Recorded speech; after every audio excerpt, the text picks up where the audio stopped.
आराधना कर सकते हो उतनी करो। शंकर की आराधना करने से नवरात्र में शक्ति का बल बढ़ता।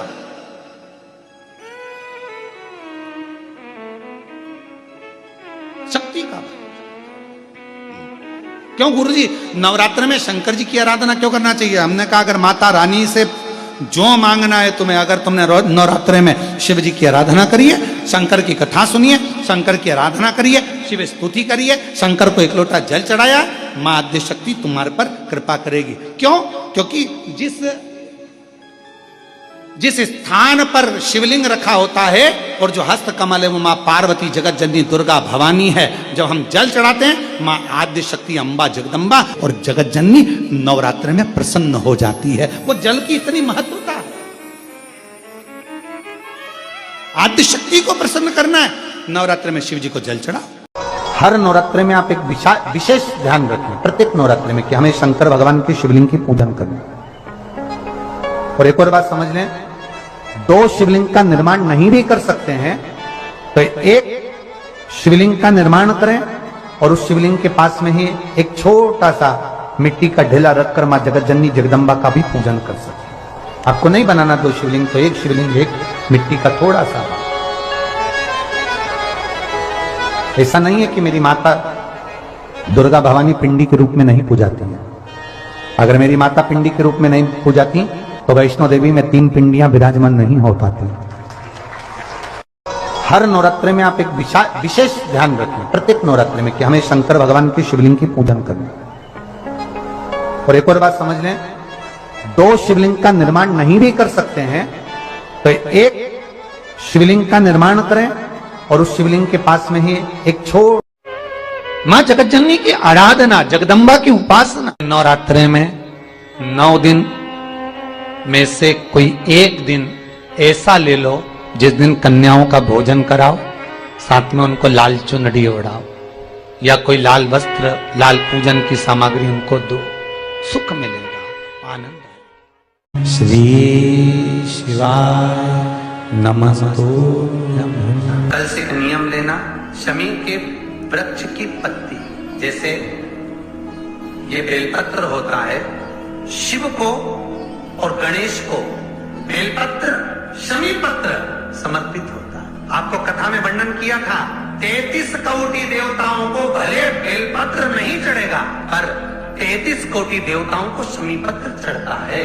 और उसमें एक गणेश जी महाराज और एक बाबा भोलेनाथ, इन दोनों को शमी समर्पित होता है, शमी पत्र समर्पित होता है। महाराज कथा में पहले भी वर्णन किया, आज फिर आपको ये शिवलिंग समझ लेना बहुत अच्छे से। जो आपको करना है रिद्धि सिद्धि पाने के लिए, संपदा को बढ़ाने के लिए, ये शिवलिंग है, ठीक है। ये गोल जलाधारी है, ये चरण से जल नीचे गिरता है। शंकर जी का पूरा परिवार शिवलिंग के आसपास में है। शंकर जी की 5 लड़कियां जो ऊपर से जल नीचे गिरा रही हैं, जया, विष्ठा, शामरीबाई, द्रौपदी और देव, ये शंकर जी की 5 लड़कियां जिनका नाम लेकर सोने से रात्रि में नींद अच्छी आती है। एक एक बूंद जो ऊपर से गिरा रही हैं, ये शिव की 5 बेटी। जहां से जल नीचे गिरता है, शिवलिंग का जो जल नीचे जाता है, उसके राइट भाग में गणेश जी का स्थान, लेफ्ट भाग में कार्तिकेय का स्थान, बीच में शंकर जी की सबसे छोटी लड़की अशोक सुंदरी का स्थान। शिव महापुराण की कथा कहती है और गणेश चरित्र अपन श्रवण कर रहे हैं। जिसके घर में संपदा की कमी पड़ती हो, बीमारियां ज्यादा फैल रही हो, बहुत कष्ट हो महाराज, बहुत ज्यादा दुखी हो महाराज, कोई काम नहीं बन रहा, बहुत तकलीफ में हो, तो शमी पत्र, शमी की पत्ती, जहां गणेश जी का स्थान है वहां पर 5 शमी पत्र 5 समर्पित करें और शंकर जी के ऊपर 3 शमी पत्र समर्पित करें। बहुत ध्यान देना, 5 शमी पत्र जहां गणेश जी का स्थान है शिवलिंग में, वहां समर्पित करें। 3 शमी पत्र शिवलिंग के ऊपर समर्पित करें। एक शमी पत्र शंकर जी की चौखट पर लेफ्ट भाग में जाते समय आपका उल्टा हाथ, जब मंदिर से निकलो तो उल्टे हाथ पर लेफ्ट भाग में शंकर जी की चौखट पर समर्पित करें। एक शमी पत्र। और महाराज टीका दिया, जहां लेफ्ट भाग में आपने शमी पत्र रखा है, मंदिर में ना दिया लगाकर बाहर की ओर जहां शमी पत्र रखा है, उसके ठीक साइड में एक घी का दिया लगा दीजिए। गणेश पुराण कहती है भगवान गणेश जी का मोर ध्वज का मयूर ध्वज गणेश का नाम लेकर जो ये दीप शमी पत्र चढ़ा देता है उसके घर से कभी स्थिति नहीं जाती, वैभव प्रतिष्ठा नहीं जाती। कर देखना अगले साल तक आपका व्यापार कितना चलता है हमको बताना जरूर। करके देखो एक बार, गणेश पुराण का शिव महापुराण का ये प्रसंग करिए, जीवन में उतार। श्री शिवाय नमस्तुभ्यम, सब बोलिए एक बार जमकर, श्री शिवाय नमस्तु।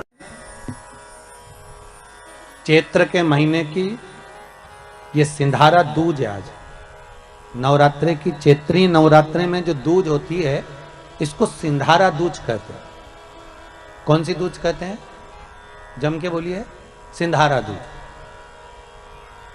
सिंधारा दूज का मतलब यह होता है कि कल है तीज, जिसको हमारे यहां गणगौर तीज कहते हैं। शंकर और पार्वती 16 दिन तक तैयार हुए थे और तैयार होने के बाद शिव और पार्वती शिव महापुराण के यजमान बनकर जा रहे थे। तो कल का दिन है वो। कौन सा दिन है कल का? गणगौर तीज का दिन, कल का दिन। चैत्र के महीने में जो शुक्ल पक्ष की तीज आती है, वो चैत्री नवरात्रे में जो तीज की तिथि होती है, उस दिन शंकर और पार्वती शिव महापुराण के यजमान बनकर कथा सुनने के लिए गए थे। 16 दिन तक पार्वती और शंकर का श्रृंगार होता है। उसमें से आज का दिन सिंधारा दूज का होता है। क्यों सिंधारा दूज कहते हैं? सिंधारा दूज का मतलब क्या है? क्यों हिंदू धर्म में सिंधारा दूज मनाई जाती है? किस लिए? आज पूरे भारत की भूमि पर कई माताएं हाथ में मेहंदियां लगाती हैं, चूड़ियां पहनती हैं, सुंदर चुनरी पहनती हैं, मां ब्रह्मचारिणी का पूजन करती हैं, माता का आराधना करती हैं। सिंधारा दूज, उसका कारण केवल इतना सा है।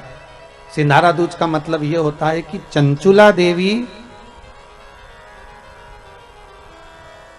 जब 14 दिन तक शंकर और पार्वती अपने गुफा में से बाहर नहीं निकले शिव महापुराण के यजमान बनने के लिए, तब माता चंचुला देवी ने हाथ जोड़कर मां जगतजननी जगदम्बा को सुंदर वस्त्र, सुंदर चूड़ियां, सुंदर आभूषण माता के चरणों में ले जाकर समर्पित करे थे और कहा, मां इन चूड़ियों को जो मैं दे रही हूं, ये लाल चूड़ी, ये लाल श्रृंगार, ये लाल वस्त्र, जो लाल चूनर जो मैं प्रदान कर रही हूं, मां बस ऐसी कृपा कर दे कि तू इन चूनर को धारण करे और मेरा भी सौभाग्य, मेरा भी सुहाग अमर कर दे। बस इतनी कृपा मेरे ऊपर कर दे। वो सिंधारा दूज का महत्व है। वो सिंधारा दूज का महत्व। आज भारत की भूमि की सभी माताओं को सिंधारा दूज का बहुत बहुत बधाई। माता पार्वती, गणगौर महारानी, ब्रह्मचारिणी महारानी, मां जगतजननी आपके सुहाग को अखंड सौभाग्यवती बनाए। श्री शिवाय नमस्तुभ्यम।